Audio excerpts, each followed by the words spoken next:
আসসালামু আলাইকুম গাইস। একে বাদ দাও, একে ইগনোর করো, এ বারবার ডিস্টার্ব করছে, একেও বারবার ইগনোর করো ওকে। তো ব্যাপারটা হচ্ছে কি, আমরা পরীক্ষা দিতে এসেছি, পরীক্ষা দিতে এসে আর স্কুলে মস্তি না মারবো এটা কোনো হয়? তো সবাই মিলে একটু দাঁড়াইলাম গ্রুপ করে, কারণ একটা রিলস বানাবে বলছিল ওরা। তো রিলস বানানো না, এরা দেখছো এর হাগা লেগেছে বলে তাড়াতাড়ি দৌড়েছে। আমাদের বন্ধু সুলাইমান ঝালমুড়ি না খাওয়ানোর কারণে ওকে একটু চ্যাং তুলা করে পুকুরে পানিতে ফেলা হবে। আর এইদিকে একজন আমার মধ্যে বন্ধু একজন বুলেট নিয়ে এসে তার বুলেটের পেছনে ছবি তোলার জন্য সব মারামারি। তারপর আমার সাথে জাহিরে লাগবে বক্সিং। কি কারণে লেগেছে সেটা জানি না, কিন্তু এমনি ঝড়ম করে মারামারি লেগে গেলো।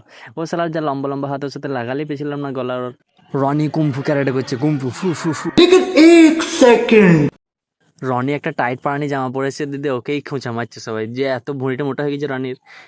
রনি বন্ধু তুমি গায়ে লিও না, কিন্তু অতটা গায়ে নেওয়ার দরকার নাই। আমি বুঝতে পারছি তোমার গায়ে অনেক বল হয়ে গিয়েছে, সেই জন্য তুমি সবাইকে চাগিয়ে চাগিয়ে ছুঁড়ে ছুঁড়ে ফেল দিচ্ছ। এখন জাহিরকে চাগাইলো তো আবার দেখো মহিবুলকে চাগিয়ে ছুঁড়ে ফেলবে। Willey Willey Willey Willey. বন্ধু এটা জাস্ট ইয়ার্কের মধ্যে মারামারি করছে, এমনি সিরিয়াস কেউ মারামারি করা নাই, আমাদের বন্ধুদের মধ্যে সিরিয়াস হবেও না। বন্ধু লোক আমাদের মধ্যে এরকম হতেই থাকে, স্কুলে আসলেই কাউকে না কাউকে নিয়ে রোস্ট করবেই, কাউকে জামা নিয়ে কাউকে বলবে যে তোর ভুঁড়িটা বেড়ে গিয়েছে, তোর পেটে ছেলে আছে। তো বাই বাই, সাবস্ক্রাইব করো।